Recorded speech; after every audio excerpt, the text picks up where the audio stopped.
Sarah's heart pounded as she looked into Michael's stunned face through the computer screen. 8 years of wondering. 8 years of occasional late-night thoughts about what might have been. And here he was, staring at her with the same mix of joy and disbelief that was coursing through her own system. "Hello, Michael," she said softly, her voice carrying just a hint of the nervousness she felt. "Yes, it's me. Though I go by Sarah Chun now." Michael ran a hand through his hair, a gesture she remembered from their time together in Seoul. He shook his head slowly, as if trying to process what he was seeing. "This is incredible. I mean, what are the chances? Of all the women on that website, of all the profiles I could have been matched with, I recognized you immediately from your profile," Sarah admitted. "I've been wondering for 3 weeks whether you would remember me." "Remember you?"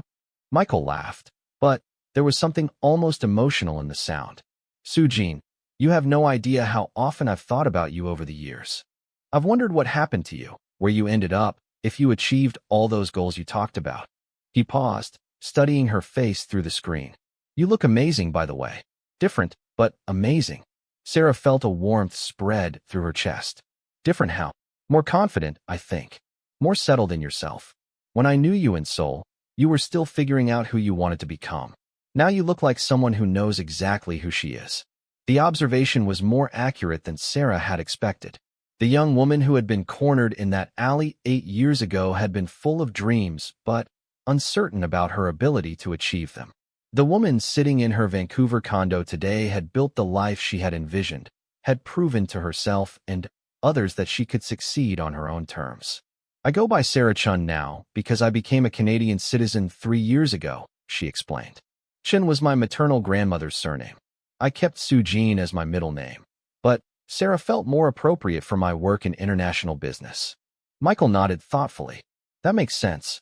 You always talked about wanting to work globally. Did you end up with Samsung after graduation?" "I did, initially.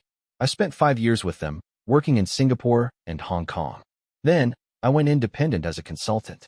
I specialize in helping North American companies expand into Asian markets, and vice versa. It's exactly what I dreamed about doing when we used to talk about my career plans." "That's incredible," Michael said, and his pride in her accomplishment seemed genuine. "I always knew you would do something amazing. You had this drive, this clarity about what you wanted that was really inspiring." Sarah felt herself blushing slightly. "What about you? Your profile says you own Rodriguez Construction now. That was always the plan, wasn't it? Working with your father?" Michael's expression brightened. "It was, and it's been better than I hoped. Dad stepped back about 3 years ago, so I'm running the company now. We've grown a lot since I came back from Korea. We specialize in sustainable building practices, green construction, energy-efficient homes, commercial buildings that meet LEED certification standards." "That sounds like something you would gravitate toward," Sarah said. "You were always thoughtful about environmental issues when we talked in Seoul." "You remember that?" Michael seemed surprised. "I remember a lot of things about our time together," Sarah admitted.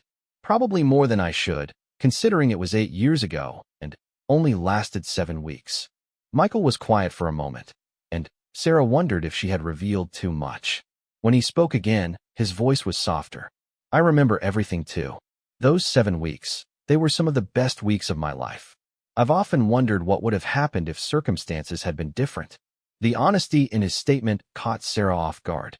She had assumed that their brief relationship had been more significant to her than to him, that her memories might be colored by the dramatic nature of their first meeting, and the intensity of knowing their time together was limited. "Really?" she asked.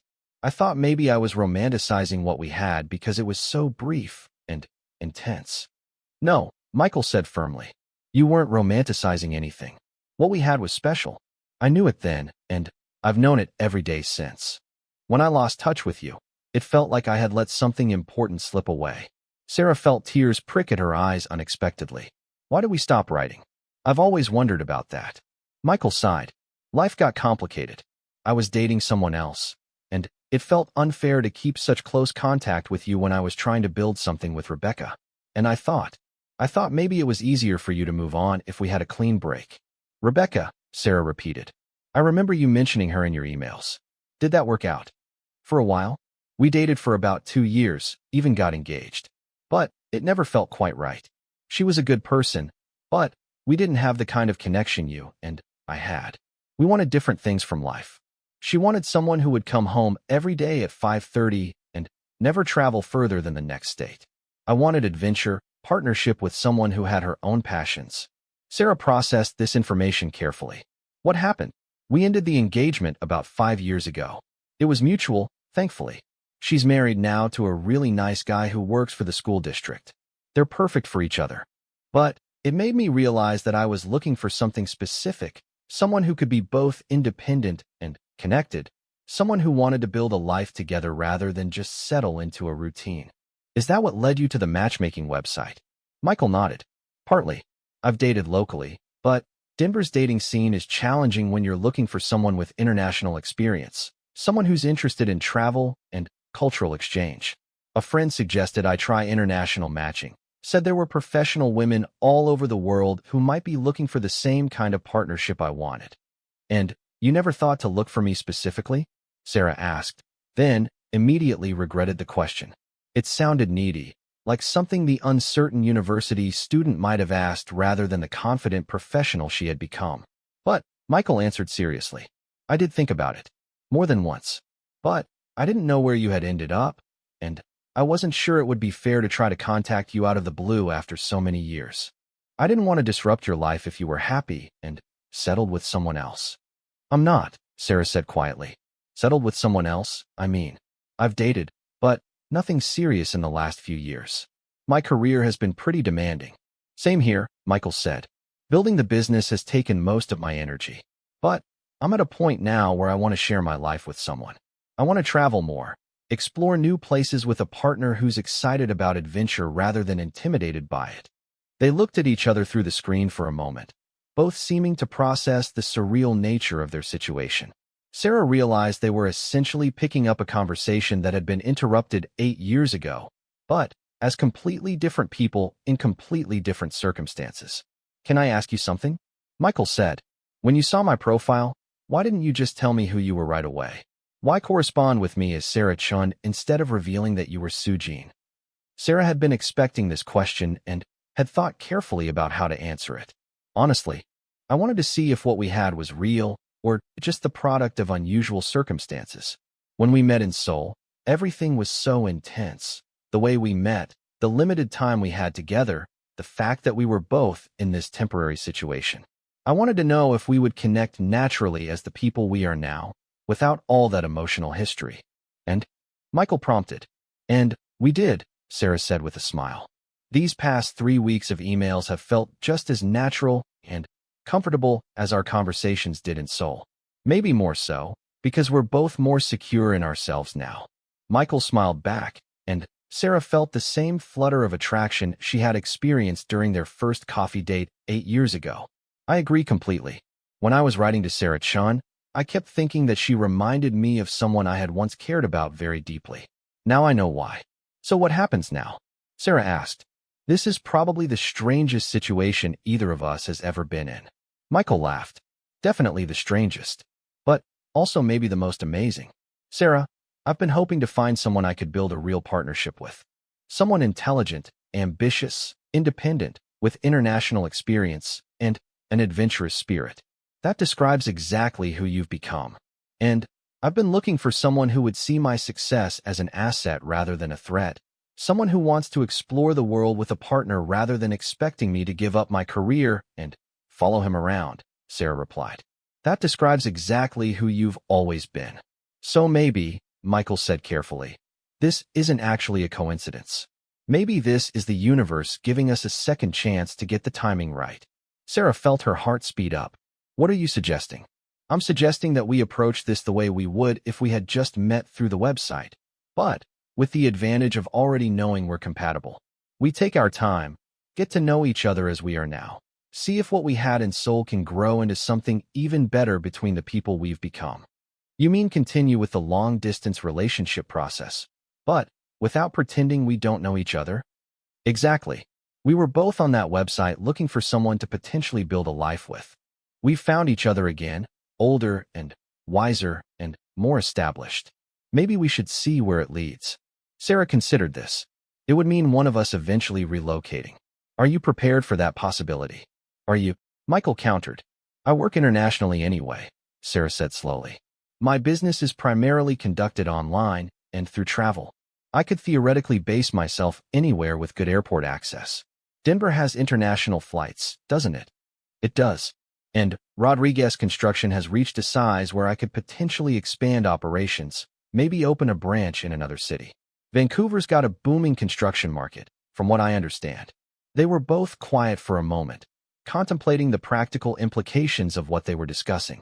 Sarah realized they were essentially talking about restructuring their entire lives based on a relationship that had lasted 7 weeks 8 years ago, supplemented by 3 weeks of email correspondence. But somehow, it didn't feel reckless. It felt like the natural progression of something that had been interrupted by circumstances rather than incompatibility. Michael, Sarah said finally, I want to be completely honest about something. I'm not the same person you knew in Seoul.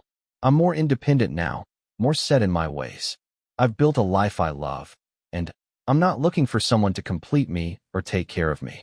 I'm looking for someone to share adventures with, someone who will celebrate my successes and support my goals. And I'm not the same person either, Michael replied. I'm more established, more confident about what I want. I'm not looking for someone to take care of or to mold into my ideal woman. I want a partner who challenges me, who has her own interests and ambitions. So we understand each other. I think we do. But, Sarah, there's something else we need to address. If we're going to explore this possibility, we need to be clear about expectations. The website we met through, people use it with the intention of finding a spouse, not just a dating partner. Sarah felt her cheeks warm. I know. I wasn't looking for casual dating when I joined Premier International Connections. I was looking for someone I could potentially marry. Same here. At 38, I'm not interested in relationships that don't have the potential to become permanent. I want to find my person, settle down, maybe start a family in the next few years. A family, Sarah repeated. We talked about that in Seoul too. You wanted children. I still do. Do you? Sarah had thought about this question many times over the years. Yes, but not at the expense of my career. I want children with someone who will be a true partner in raising them, someone who won't expect me to give up my professional life to become primarily a mother. That's exactly what I want too, Michael said. I want kids with someone who will model independence and ambition for them. I want them to see their parents as equals who chose to build something together. Sarah felt a flutter of possibility in her chest. These were the conversations she had never been able to have with other men she had dated. Most had either been intimidated by her career focus or had assumed she would naturally scale back her ambitions once she became a wife and mother. This is moving pretty fast, she said. 3 weeks ago, I thought you were a stranger named Michael Rodriguez. Now we're talking about marriage and children. You're right, Michael agreed. But, in another sense, we've known each other for 8 years. We've just had a very long intermission in our relationship. Sarah laughed despite herself. That's one way to look at it. Look, Michael said, leaning toward his camera. I have a suggestion. I've got some vacation time coming up in 2 weeks. What if I came to Vancouver for a long weekend? We could spend some real time together, see how this feels in person, make sure we're not just being carried away by nostalgia and the strangeness of finding each other again. Sarah's pulse quickened. You would do that? Sarah, I've been looking for you for 8 years without even realizing it. Every woman I've dated, I've unconsciously compared to you. Now I've found you again, and you've become exactly the kind of person I was hoping to meet. Of course I would come to Vancouver.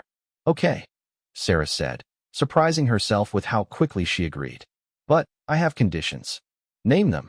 We take this slow. We don't rush into anything just because we have history. We get to know each other as we are now, and we make decisions based on who we've become, not who we used to be. Agreed. What else? We're honest about everything. If one of us realizes this isn't working, we say so immediately. No trying to force something because we think we're supposed to feel a certain way. Absolutely. Anything else? Sarah thought for a moment. We both keep our expectations realistic. This might not work out, and if it doesn't, we need to be able to walk away as friends rather than having it turn into some dramatic disaster. Michael smiled. Deal. Can I add one condition of my own? What? We enjoy this. Whatever happens, this is an amazing coincidence, an incredible second chance. We don't get so worried about the outcome that we forget to appreciate how extraordinary this situation is. Sarah felt herself relaxing for the first time since she had clicked accept on the video call. I can agree to that. Good. So, Sarah Chun, formerly Sujin Park, would you like to have dinner with me in Vancouver 2 weeks from Friday?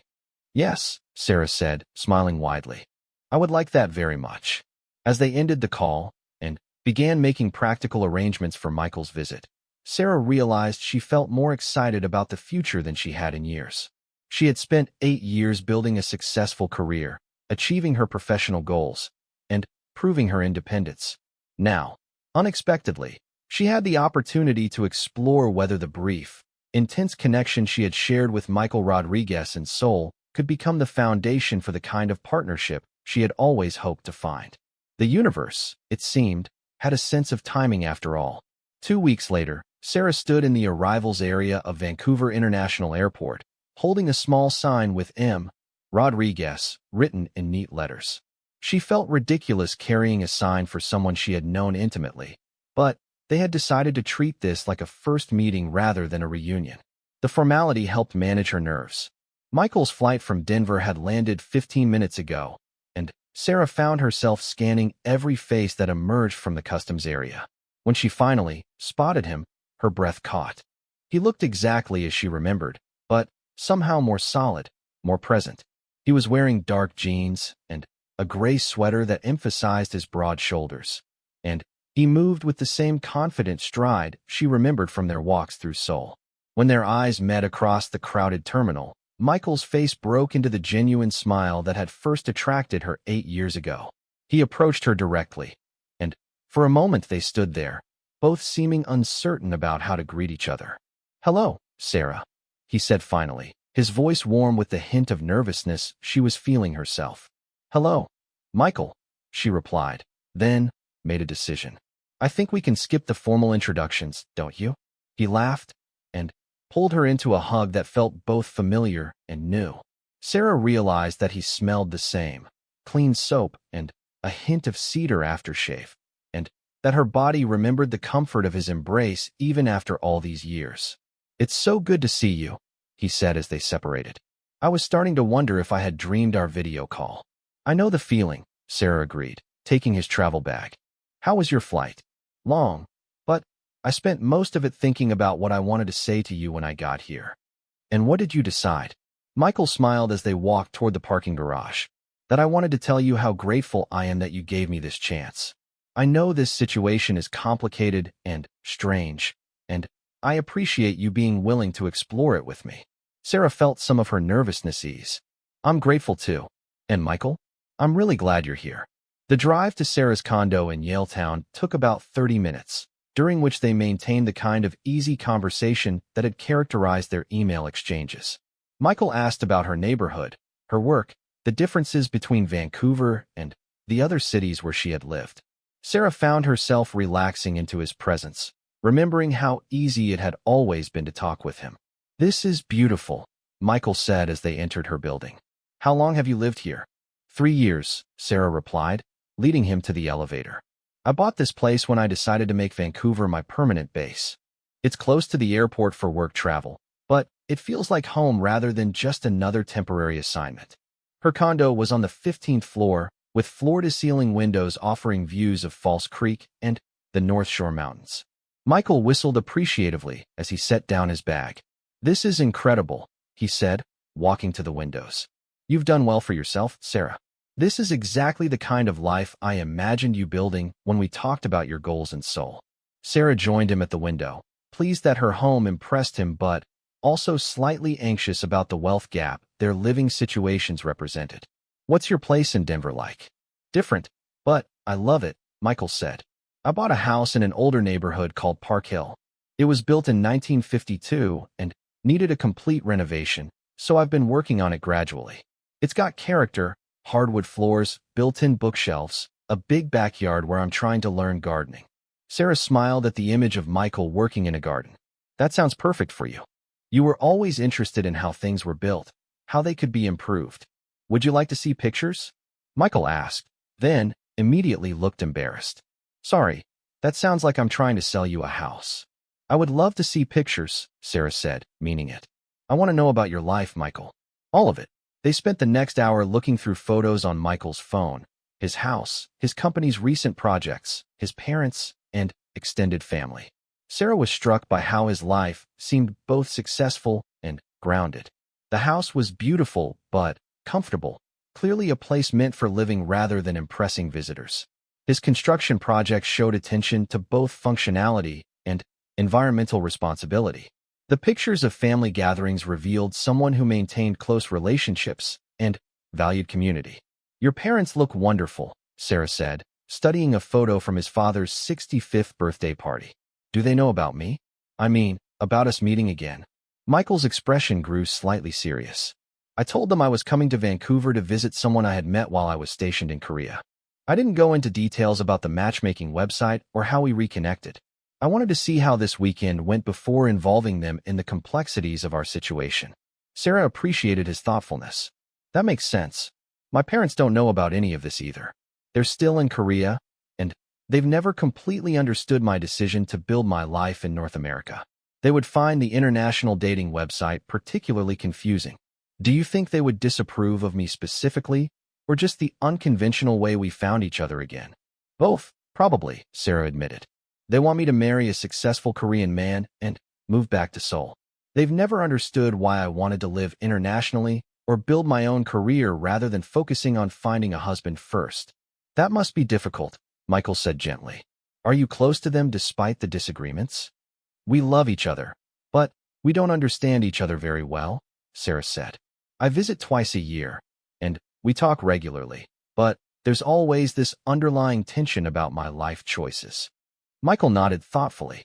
"My parents were confused when I decided to stay in the military instead of coming straight home after high school, and they worried about me being stationed overseas. But they've always supported my decisions, even when they didn't fully understand them." "You're lucky," Sarah said. "That kind of support makes a huge difference." "It does. And, Sarah, I hope you know that whoever you choose to be with should appreciate your independence, not see it as something to be overcome or managed." The sincerity in his voice touched her deeply. "Thank you. That's exactly what I needed to hear." They had dinner at a small Italian restaurant in Sarah's neighborhood, chosen because it was quiet enough for conversation, but public enough to maintain appropriate boundaries. Over pasta and wine, they talked about their careers, their friends, their interests, and hobbies. Sarah learned that Michael had developed a passion for photography during his travels for work, that he was learning to cook beyond basic bachelor fare, and that he had recently started taking Spanish classes to improve his communication with some of his construction crew members. Michael learned that Sarah had become an avid hiker during her time in Vancouver, that she was teaching herself to play piano, and that she had started volunteering with an organization that helped new immigrants navigate Canadian business regulations. "It sounds like we've both grown a lot since Seoul," Michael observed as they shared dessert. "But the fundamental things that drew us together, curiosity about the world, appreciation for other cultures, desire to keep learning and growing, those haven't changed." "No," Sarah agreed. "If anything, they've become stronger. I think that's why our email correspondence felt so natural. We're still compatible in the ways that matter most." After dinner, they walked along the seawall, and Sarah found herself remembering their long walk by the Han River on their last night together in Seoul. The setting was different, but the easy intimacy of their conversation felt remarkably similar. "Can I ask you something that might be uncomfortable?" Michael said as they stopped to watch the lights reflecting on the water. "Of course." In Seoul, we both knew our time was limited, which made everything feel intense and urgent. Now we have the opportunity to take our time, to really get to know each other without that pressure. Are you feeling the same connection without the intensity of knowing it was temporary? Sarah considered the question carefully.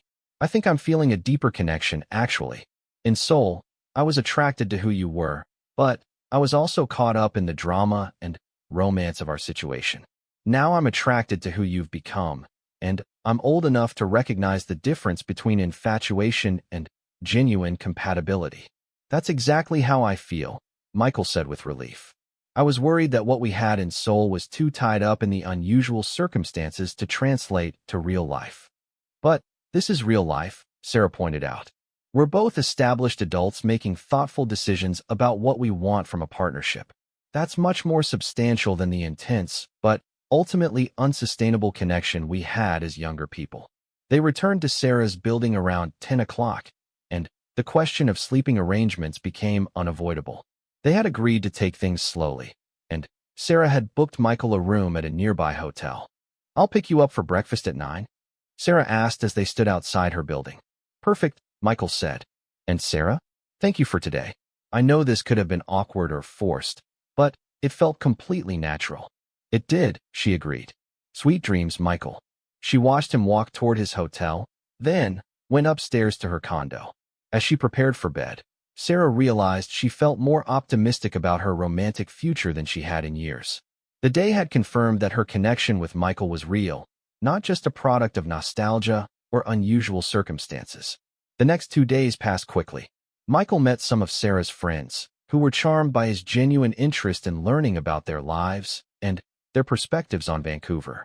Sarah took him hiking on Grouse Mountain, where they talked about their shared love of outdoor activities and their dreams of traveling together to places neither had yet visited.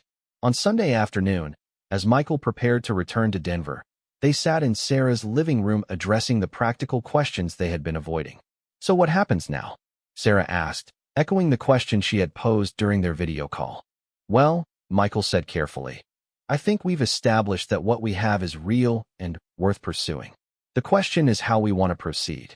"I've been thinking about that," Sarah said. "My lease here expires in 6 months. I was planning to renew it, but that would be negotiable. And you mentioned potentially expanding your business." "I did. I've actually been researching the Vancouver construction market since I booked this trip. There's definitely opportunity here, especially in sustainable building.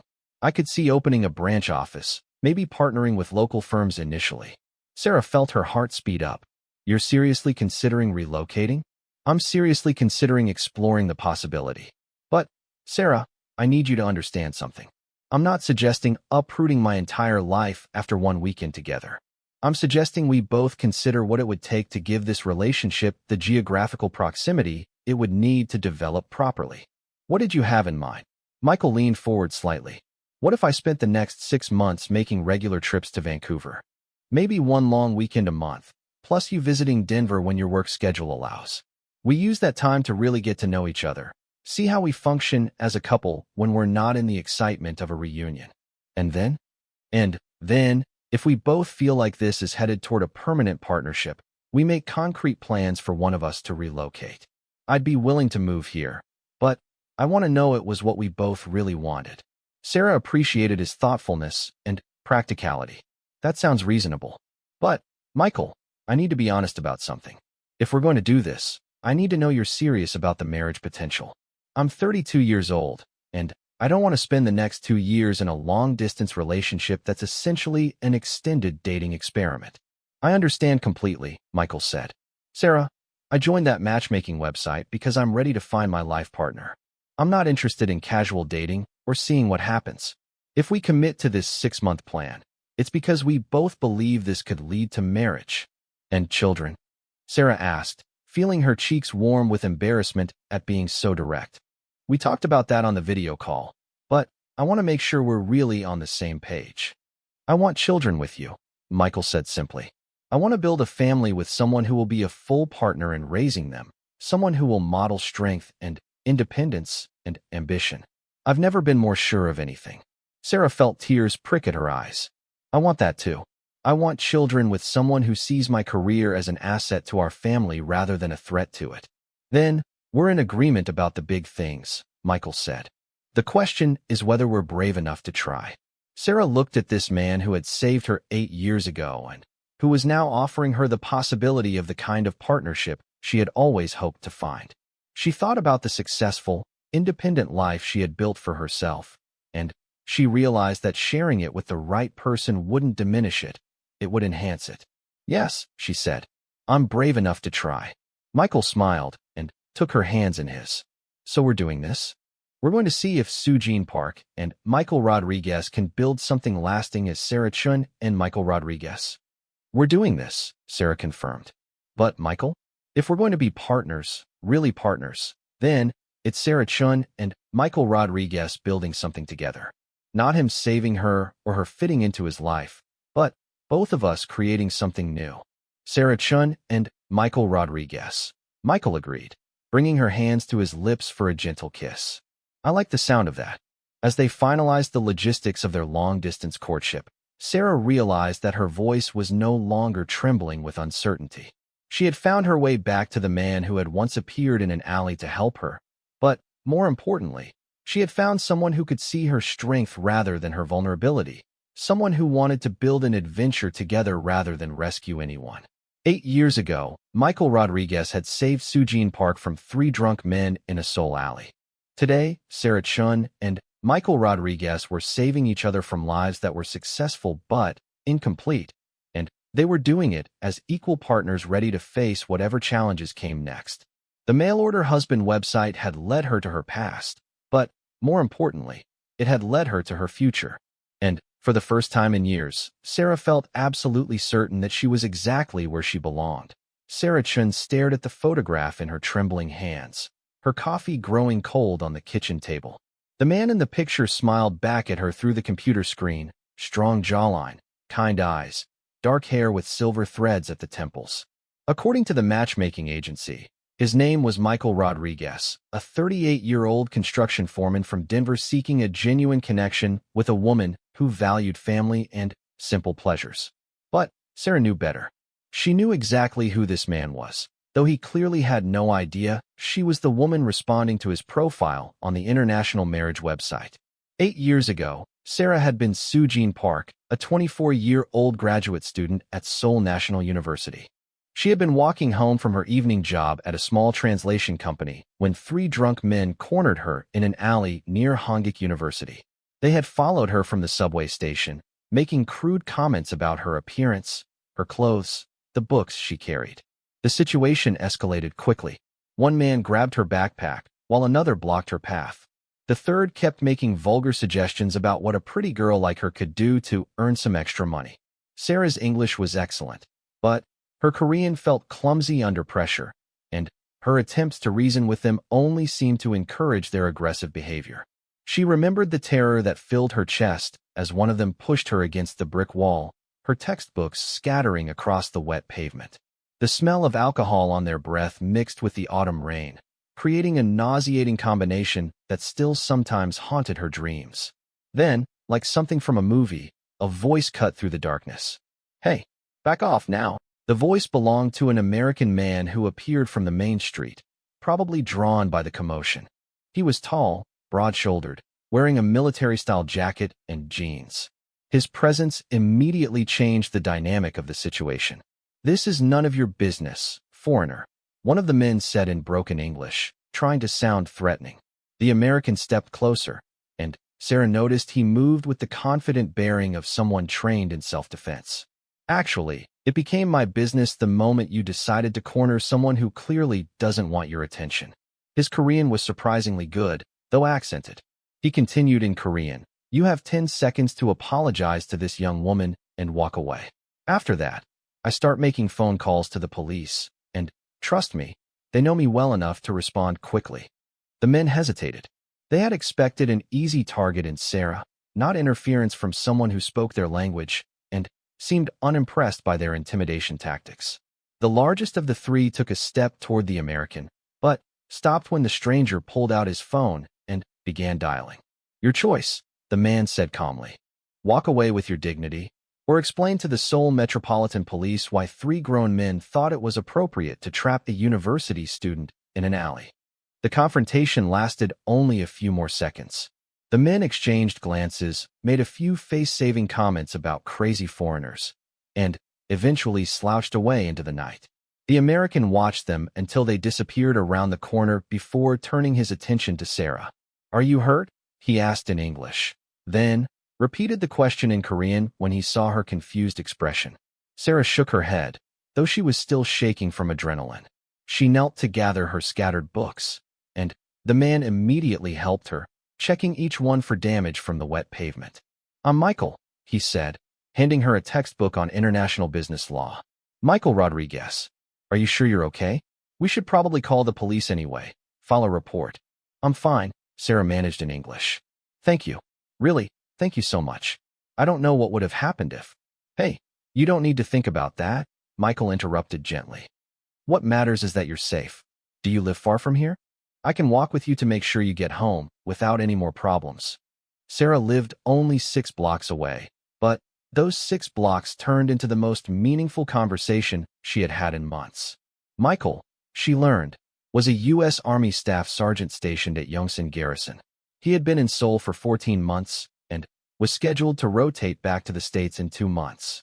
He worked in logistics, but spent his free time studying Korean and exploring the city. I actually teach English conversation classes at a community center on weekends, he told her as they walked past the late-night food stalls near her apartment building. Started it because I wanted to give back to the community here. Seoul has been good to me. Sarah found herself genuinely interested in this stranger who had appeared at exactly the right moment. He was different from the American soldiers she occasionally encountered in Itaewon. More respectful, more interested in the culture around him than in treating Korea like an exotic playground. When they reached her building, Sarah turned to thank him properly. I don't know how to repay you for what you did tonight. Michael smiled, and even in the dim streetlight, Sarah could see the sincerity in his expression. You don't need to repay anything. Just promise me you'll be more careful walking alone at night. Maybe take a different route, or call a friend to pick you up after work. I will, Sarah promised. And, Michael, thank you again. Not just for tonight, but for how you handled it. You could have just walked past. No, Michael said firmly. I really couldn't have. They stood there for a moment, both seeming to realize that this chance encounter felt significant somehow. Finally, Sarah asked, will I see you again? Michael hesitated, and Sarah saw something like regret cross his features. I ship out in 7 weeks, he said. I'll be back in Colorado by January. But, would you like to get coffee sometime before then? I mean, if you're comfortable with that. Sarah surprised herself by nodding immediately. I would like that very much. They met for coffee 3 days later at a small cafe near Ua Women's University. Then, dinner the following week. Then, a weekend trip to Jeju Island during Michael's leave time. In those 7 weeks, Sarah discovered that her rescuer was also intelligent, funny, kind, and genuinely interested in her dreams of working in international business. Michael told her about his family's construction company in Colorado, how his father had built it from nothing after immigrating from Mexico. He talked about his plans to leave the military and return to work with his father, eventually taking over the business. He shared his hopes of traveling more, of maybe starting a family someday with someone who understood that love meant partnership, not possession. Sarah told him about her studies, her goals of working for an international corporation, her complicated relationship with her traditional parents who wanted her to marry a successful Korean man and focus on raising children. She confessed her fears about never finding someone who would see her as an equal partner rather than just a pretty wife to show off. You're going to do amazing things, Michael told her during their last dinner together. Any man who doesn't recognize your intelligence and ambition doesn't deserve your time. The night before Michael's departure, they walked along the Han River, both knowing this was goodbye. Sarah had never felt so conflicted about anything in her life. She was falling in love with a man who was about to move to the other side of the world, and neither of them had any realistic way to maintain a relationship across such distance and cultural differences. I wish things were different, Michael said as they stood watching the city lights reflect on the water. I wish I had met you 2 years ago, or that I could stay longer, or that. I know, Sarah said softly. I wish a lot of things too. They exchanged email addresses, promised to stay in touch, and shared a kiss that felt like both a beginning and an ending. For 6 months, they maintained regular contact. Michael sent her pictures of Colorado, stories about readjusting to civilian life, updates about his work with his father's company. Sarah shared news about her final year of university, her job interviews, her evolving plans for the future. But, gradually, the emails became less frequent. Time zone differences made phone calls difficult. Michael started dating someone in Denver, a teacher named Rebecca who seemed perfect for him.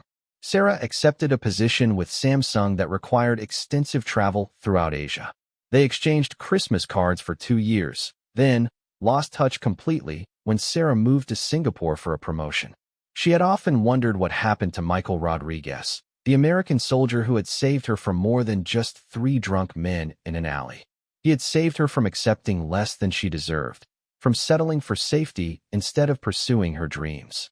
Now, 8 years later, Sarah was 32 years old and living in Vancouver, Canada. She had spent 3 years in Singapore, 2 years in Hong Kong, and the last 3 building her career as a senior consultant for international business development. She owned her own condo, traveled extensively for work, and had achieved most of the professional goals she had set during her university days. But success had come with unexpected loneliness.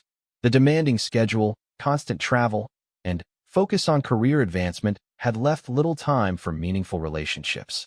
Sarah had dated sporadically but never found anyone who understood her ambition or shared her values about partnership and equality. 6 months ago, her best friend Emma had suggested she try online international matchmaking. "You travel constantly anyway," Emma had pointed out. "Why limit yourself to meeting people in just one city? There are successful, educated men all over the world looking for exactly what you want: partnership, respect, shared goals." Sarah had initially resisted the idea. The concept of mail-order brides felt outdated and potentially exploitative. But Emma had researched thoroughly and found reputable services that focused on genuine compatibility rather than transactional arrangements. "Look, this isn't about buying a wife or finding a submissive woman," Emma had explained. "This is about international professionals using technology to find compatible partners across geographical boundaries. It's basically long-distance dating with better matching algorithms." Eventually, Sarah had agreed to create a profile on Premier International Connections, a service that specialized in connecting educated professionals seeking serious relationships. She had been honest about her career focus, her independence, and her desire for a partner who would be supportive rather than threatened by her success. The responses had been surprisingly thoughtful. Men from Australia, Canada, the United States, and the UK had reached out with genuine interest in getting to know her as a person rather than as an exotic fantasy. She had exchanged messages with several, had video calls with a few, and had even met one gentleman from Toronto for dinner during a business trip. But none of those connections had felt particularly promising until Michael Rodriguez's profile appeared in her suggested matches 3 weeks ago. The moment Sarah saw his photograph, her heart had stopped. The years had been kind to him. He looked mature, confident, successful. His profile indicated he was now the owner of Rodriguez Construction, a mid-sized company specializing in sustainable building practices. He was looking for a partner who valued family, but also had her own goals and interests. His personal statement was thoughtful and genuine. "I believe the best relationships are between two complete people who choose to build something together. I'm looking for someone who has her own dreams and passions, who wants a partner rather than a provider. I've been lucky enough to travel and live in different places, and I've learned that real compatibility transcends cultural differences. I want to find someone who sees marriage as an adventure we take on together." Sarah had stared at that profile for an hour before creating her response. She could have simply revealed her identity, could have written, "Hello, Michael, remember me? Sujin from Seoul, 2016. But something held her back. Maybe it was curiosity about whether their connection would rekindle naturally. Maybe it was fear that he might not remember her as fondly as she remembered him. Or maybe it was the desire to know if the man he had become would still be compatible with the woman she had become. So Sarah had written back as Sarah Chun, which was technically accurate, as she had legally changed her name when she immigrated to Canada and kept her identity hidden. Their email correspondence over the past 3 weeks had been remarkable. Michael wrote with the same thoughtfulness and genuine curiosity she remembered. He asked about her work, her travels, her perspectives on everything from architecture to international cuisine. He shared stories about building his business, his close relationship with his aging parents, his desire to find someone with whom he could travel and explore new places. The connection felt as natural and comfortable as it had 8 years ago in Seoul, maybe even stronger because they were both more mature now, more certain of what they wanted from life and from a partner. Yesterday, Michael had suggested they move beyond email to video calls. "I feel like we have a real connection through our messages," he had written.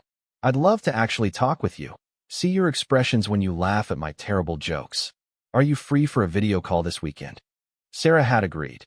and they had scheduled the call for today at 2 p.m. Vancouver time, 4 p.m. Denver time. Now, sitting in her kitchen at 1:45 p.m., Sarah realized she was about to find out if Michael Rodriguez would recognize Sujin Park after 8 years and a legal name change. She was about to discover whether the man who had saved her in a Seoul alley would remember the woman who had shared those 7 perfect weeks with him before life pulled them in different directions. Her laptop chimed with an incoming video call notification. Sarah took a deep breath, smoothed her hair, and clicked accept. Michael's face appeared on her screen, smiling warmly. For a moment, he looked exactly as he had during their goodbye dinner by the Han River.